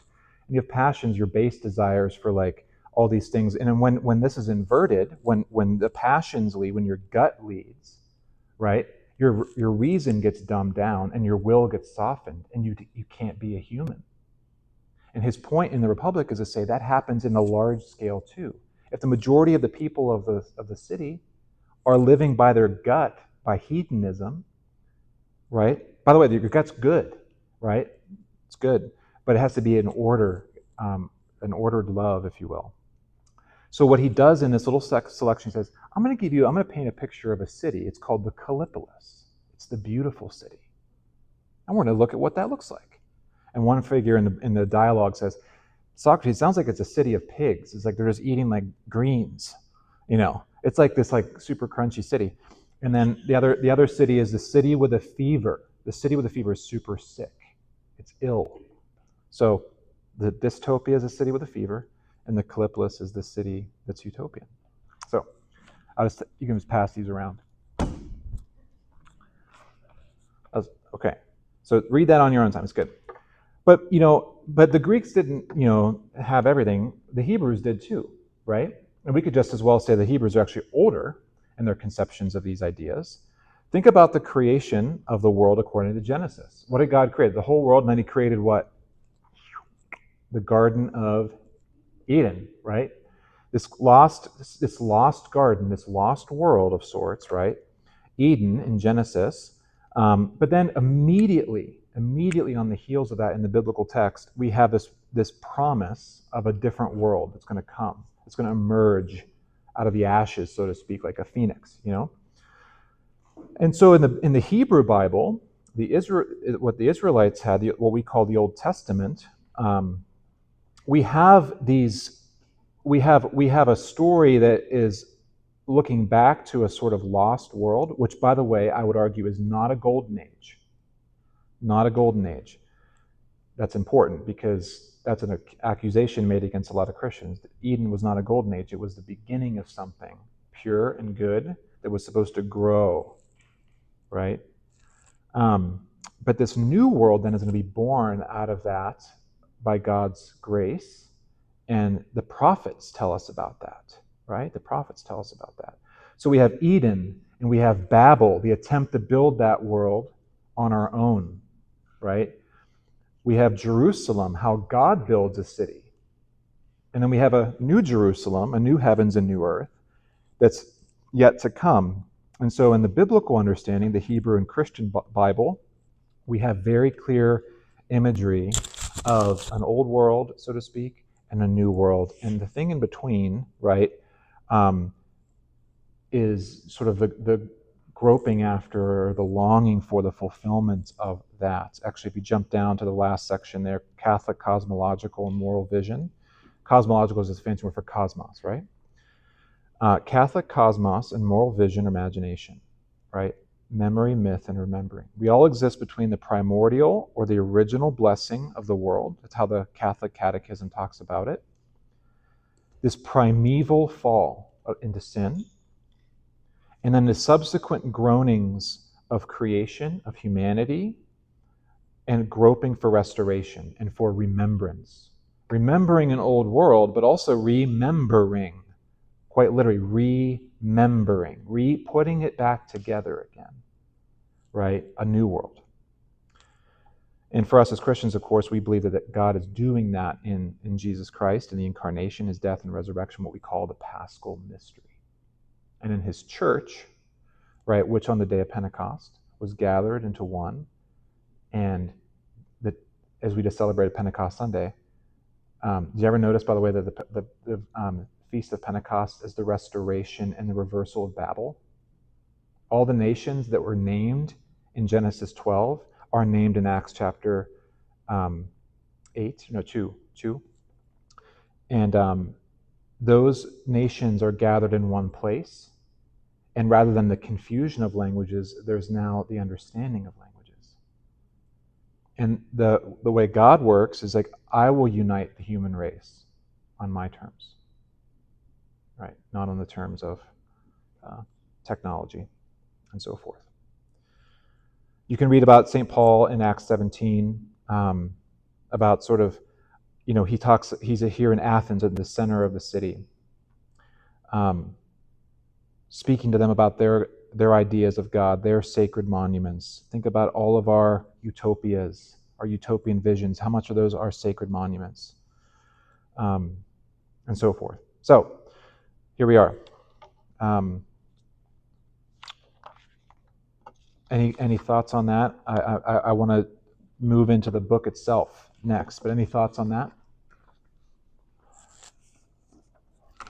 I know that was a longer introduction, but if you want to stand and...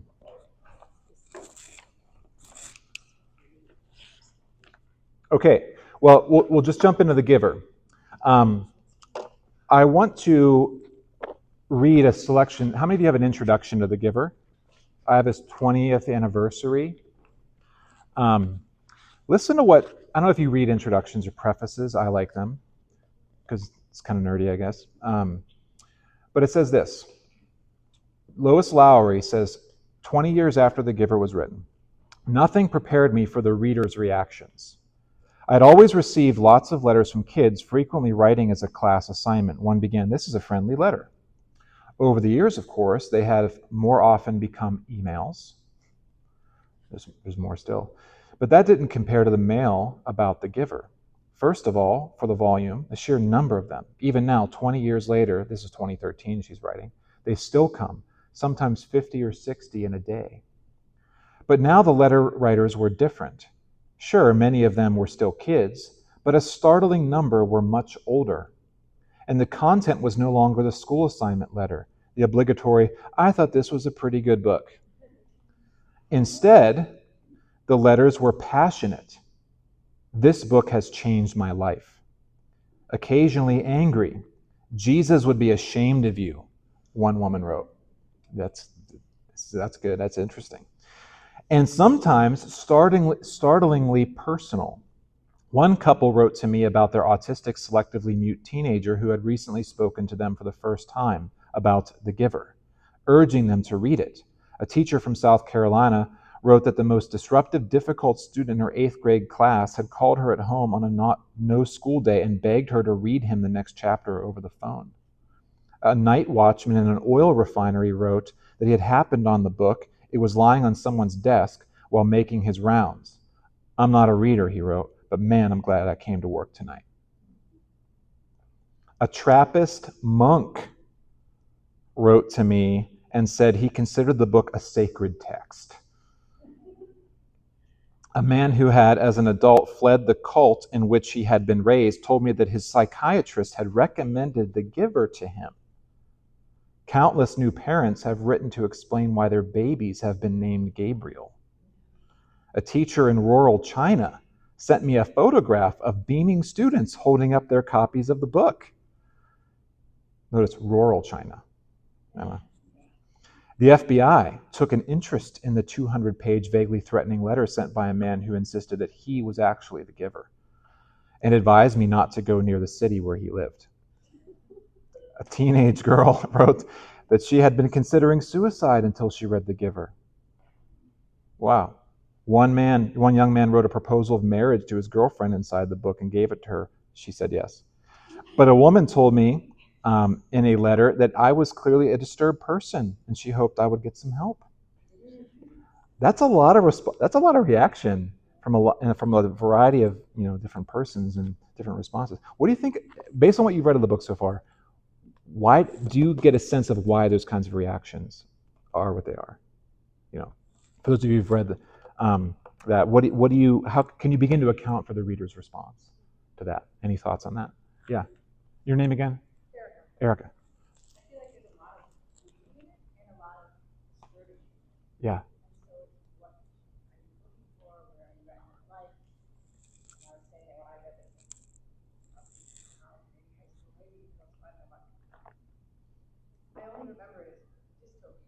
Yeah. Yeah. Yeah. Very. Yeah. That's great. Other thoughts? Yeah, Hermione.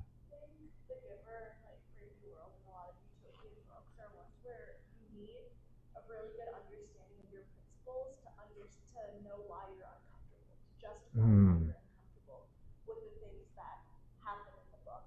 And so we have a lot of like changing of language, like what some words mean, or associations with certain words, or things like, well, it's not quite in the book yet, but euthanasia, that's clearly implied, at least in the start, where if you don't have a good sense of principles, you know, Catholic principles or whatever you do believe in, then you have to take a step back and be like, okay, I'm uncomfortable, but I can't say why this is wrong. Right. So that Right. it can cause a lot of like discomfort and anger. Totally. Yeah, that's great. Yeah, to be released, right? What does that mean? You get this ominous sense, and yeah, without a clear sense of your principles, you may have an intuition. I think is what you're saying, that this is wrong, but like to know why, right? This is part of the reason why at the beginning I framed these big questions, like what does it mean to be human, right? How do we think about that? Where does dignity where was dignity lie? Where do we locate human dignity? What causes us to have human dignity? Why are we different than animals? You know, are babies any different than and older people any different from a hale, you know, man or woman? Right, those kinds of questions. Yeah, any other thoughts? Yeah, John. I feel like, yeah, kind of similar. It's like, I mean, both of you were saying why they love the book, it just resonates with something. I never got why. I mean, probably because the people in this book, you watch them live their life, and you're like, that feels wrong. Like, they should know that's wrong, but they're kind of just doing what they're told. So maybe as a reader, maybe for myself, I'm like, oh, like, what am I doing? What are patterns that I've just been taught? That I'm like, wait, I can like say no to that. I can like redirect my life in a different direction. I just like just do things. And, like if I was just like Jonas or whatever, like stop for a second. Right. What would I realize? Like these characters, like, I look at them, I'm like, bro, this is bad. You Yeah. know, and then what am I doing? Similar. Yeah. Maybe people read it from that. Totally. Yeah, and even like how quickly and easy it is for us just to get into groupthink, or just to think with the prevailing winds and tides of the culture, right? Totally. Yeah, Karen?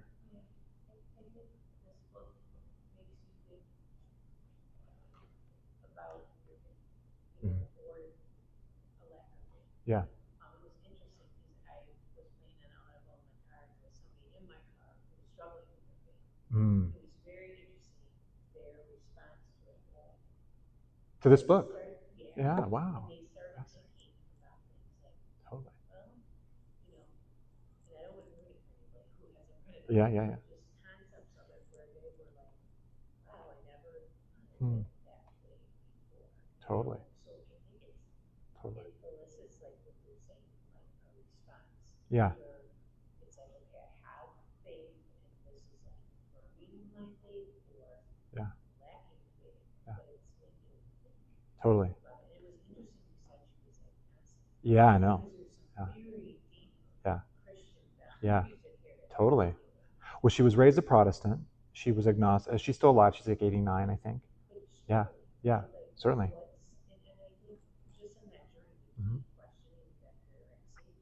Sure. Totally. And her story's not done yet. Yeah, Brooke. Yeah. I can kind of cut off what you were saying, but the kids who fell in love with this book. Yeah. I'm sorry. Kind of what he was going off of earlier, like people who fell in love with this book, like we get to like kind of Jonas experiencing the world and like what we obviously take for granted, like snow. Yeah. And I'm just like reading his description of it. I'm like, wow, that's just like so beautiful. Yeah. It's kind of just like making me fall in love with the world again. So I just kind of think like that girl who's like, oh, I was considering suicide and now I'm not. Like she probably was kind of also going through that sort of like doing the sameness and now it's kind of Totally. her eyes are open, I guess. That's great. Yeah, just to repeat some of that, you know, she was saying that, Brooke was saying that falling in love with the world again through the descriptions, say, of snow, right? We just take things for granted, like snow and like the breeze, you know, the smell of flowers, whatever it is, right? Color, yeah, absolutely. You know, because of sameness, right? Or it's like cats, you know, you can cover their eyes when they're very young, kittens, and then they stop using the rods and cones and they just go blind, right? But you know, how much can that happen to us in all sorts of ways? So yeah, I think the book opens up the gateway to asking these big questions, ultimately to come alive to the world as we see it, you know, before us. Yeah.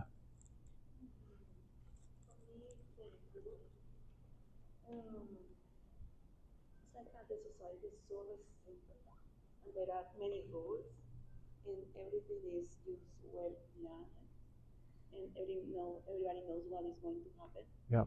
And then reading this book, I start to limit what release means. But for me, will mean maybe it could be that they are going to be there, or maybe they are going to a real world where they can be enjoy, be create, something beautiful. Yeah. Outside that this society that is so restricted, and people doesn't know. Yeah. It's like they don't know their own bodies. They don't know the meaning of many things that they are using. Yeah. And maybe outside when they are released, they will enjoy something.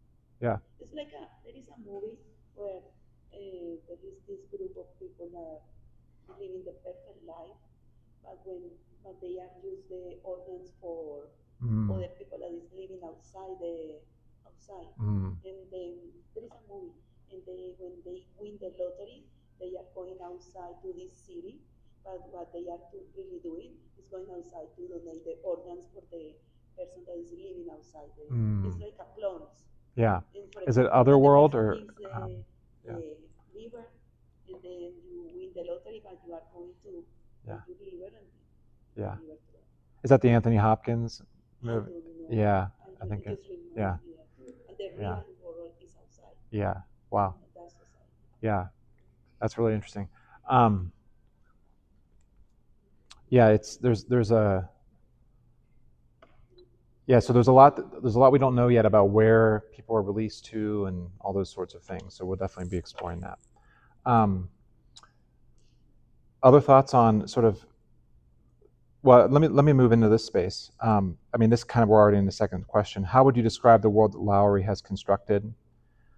Based on your reading, what are some of the main themes or ideas in these first chapters? Sometimes I look for keywords or ideas or concepts to kind of guide me or like kind of put some anchor points down. But yeah, what stands out to you so far? Gray.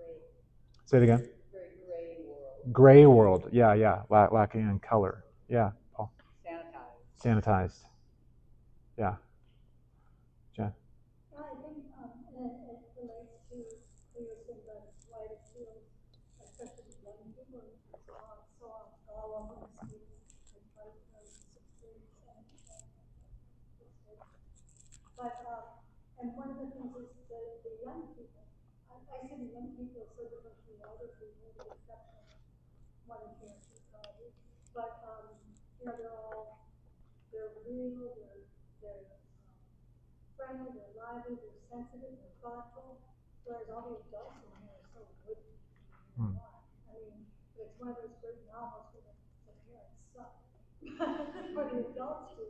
And so kids love that, but the kids, you're really thinking about it because they're trying to make sense of their world, and they have all these very precious, innocent characteristics. Yeah. That I think Yeah, it's interesting that the relationship between children and adults and the adolescents and adults, the 6s and the 7s and the 8s and the 9s, and and certainly the 12s when they become adults. But yeah, there are these hints though of the some of the adults like breaking the rules. Like interesting. Well, that's a great question. Yeah. 12-year-old is an adult. Yeah. It's like they strip them of their childhood. Well, they say thank you for your childhood. Yeah. Oh yeah, Audrey. Yeah. So, some of the other books, I was thinking about the way language is portrayed is Yeah. very precise.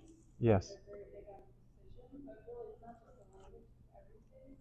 Their clothing controls what they do, how they do it, who does it, what they say. It's all controlled. And what's interesting is when you first start reading it, I don't get the sense anybody in there thinks they're in control.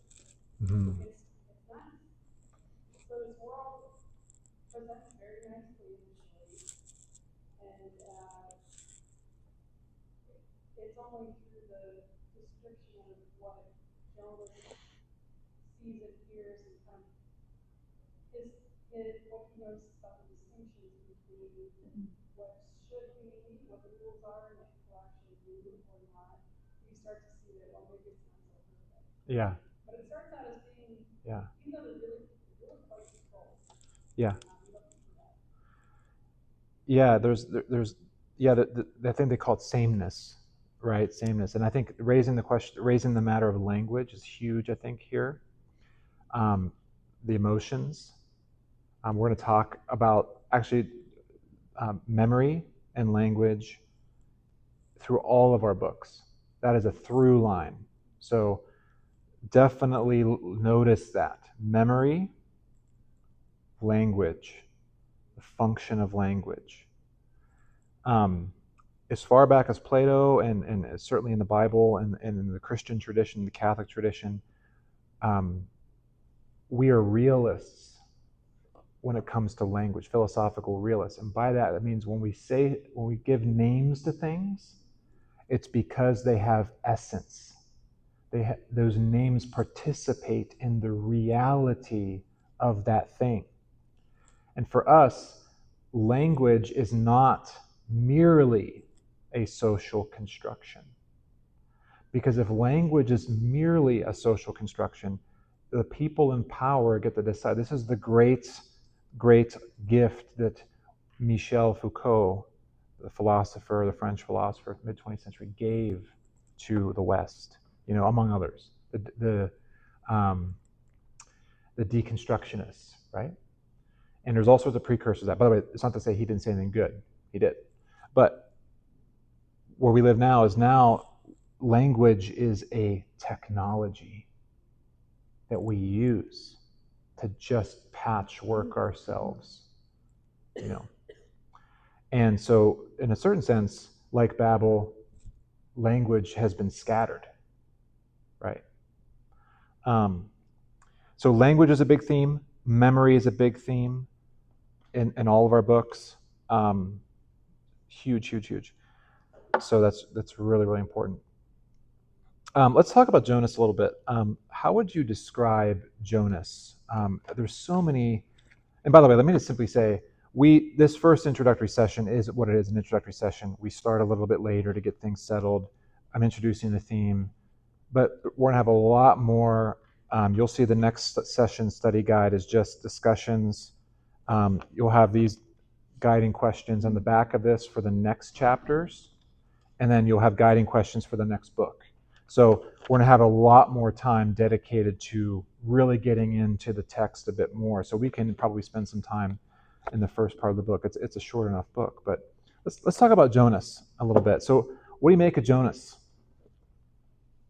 What do you make of Jonas? Yeah, Debbie. Yeah. And yet you can sense in him that there's a blurring Mm. Yeah, some stirrings. Yeah.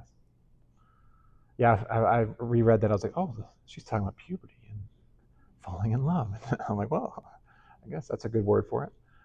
Yeah. I think Jonas is a really interesting character because at the start, in the first couple of chapters, he seems completely okay with everything. With Right. his life being Right. so incredibly public. Yeah. Even like your dreams need to be told to your that was assigned to you. And he's fully taking part in all of the rituals of the universe. So that's that like detail orientedness of they cut their hair off at a certain age and stuff like that, right? Everything's in ritual. Yes, yes, yes. Completely on board with everything, and even now we're halfway through the book, but you can see some of those tendrils of like something's not right. I'm feeling things. I'm developing things in myself.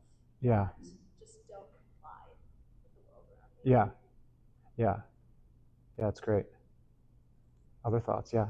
Erica, right? Yeah. I think this is going to go back a little to the last question. I saw if the whole world is very intentional. Yeah. Like when I read it the first time, I only saw the control and audience. I felt like now I see that like, oh, they had this kind of gift or reaction maybe to what they saw the world before, intentionality. And I think Jonas might even take that intentionality to the absolute deeper level in the way he tries to get in that. I think it's the opening scene of trying to Yeah. how he feels. I think that's something that as a thing that's kind of, I don't think you can do that much anymore. Yeah. It's sloppily good whenever we want to or bad. Totally. And so I think that he's intentional, like everyone in the community is trying to be intentional, but there's something a little more deeper in his intentionality. Yeah. It's an interesting tension in the book too, because language is so precise, but when it serves sameness, that would seem to be like a bad thing, right? Like, oh, I can't, and then just the need for precision about to describe his emotional state, and so that would seem to be a good thing too. Like, or to say like, for example, the imaginary animals like rhinoceros or elephant, whatever, like the things that they thought were imaginary, but they're real. I mean, this is like totally back in Plato. This is in Plato's Republic. This is like the shadows dancing on the cave wall, right? So there's a lot of Plato in The Giver, I think, but read the whole Republic. It's great. But yeah, I think yeah. So like it's interesting. There are times I'm reading this, I'm like, wait, I shouldn't be agreeing with this, but I'm like, but I am. But I'm like, yeah. Yeah. Yes, absolutely. Right. Yeah. Yeah. Totally. Yeah. Tony, did you have a thought? I just found him to be more human than anybody else. Yeah. In the beginning, I mean, how he related to his sister, his thoughts, or Lowry sharing her thoughts. Yeah. She irritated him, and even his friend Asher. I mean, I just thought that was more human than. Yeah, he had such empathy. Yeah, and this raises the question, like the idea of like the ritual, like obviously that's going to be in all of our books too. But what did you make of Jonas's, like this to this point about he's being more human? What did you make of his eyes? Yes, and like, very rare, right? Right. He and the Giver and Fiona. Did Fiona? Yeah, Fiona. Yeah. Yeah. Any thoughts on the eyes? Well, she explained it about seeing. Yeah. How did she say it? Being able to see into the window of his eyes, or something like that. I can't remember the language. Tierney. Windows of the soul. Yeah, certainly windows of the soul. Absolutely. Yeah, the eyes are the window of the soul. His eyes are kind of pale gray. Everyone else is dark. Right? His eyes are different. A luminosity. Yes, enlightenment. Yes, absolutely. Any other thoughts on? Yeah.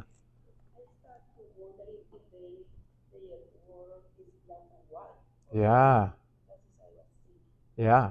And about Jonah, I agree with everybody that say that he was a little different.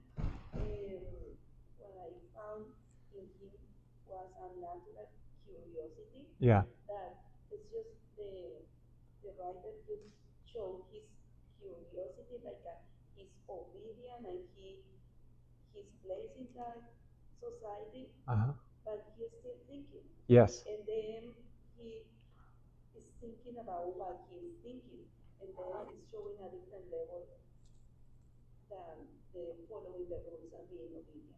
Totally. Thinking what I'm going to do, what his friend is doing, and he's wondering about everything without noticing. Yes. It's a yes. And maybe not that situation that yeah. having there. Totally. Yeah, absolutely. I mentioned wisdom earlier. I think this noticing, observation, curiosity, what is that? Wonder. If I encourage you to read the book of Wisdom, chapter 7, the latter part of Wisdom, chapter 7, to think about those things. I'm mindful of the time. I think there's so much here. We've talked about this curiosity. He's different. Why does he have the eyes that he has? I think you were grasping, Tony, for like the phrase "seeing beyond." Seeing beyond. He has this ability to see beyond what other people can. So we've just met the Giver.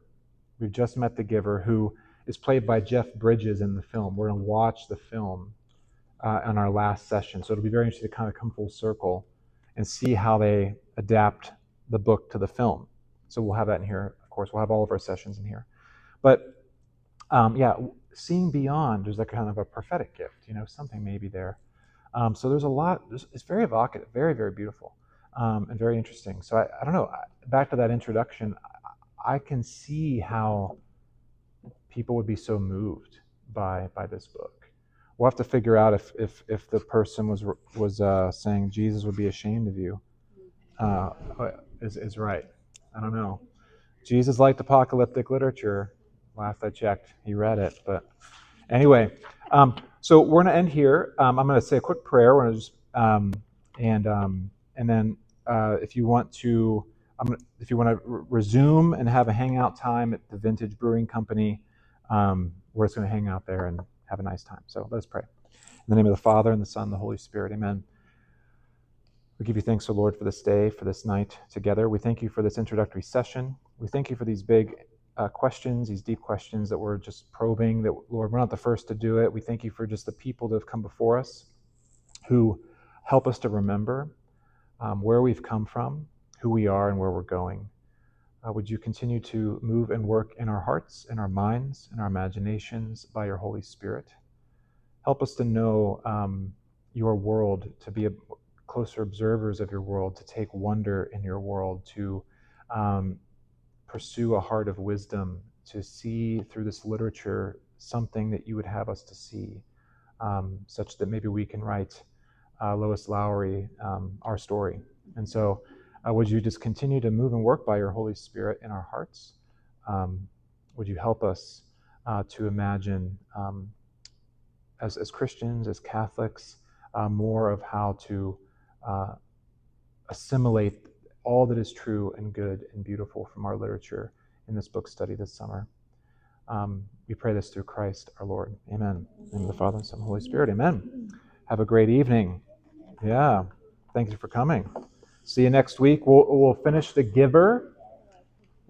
And then we'll get into C.S. Lewis 2 weeks from now.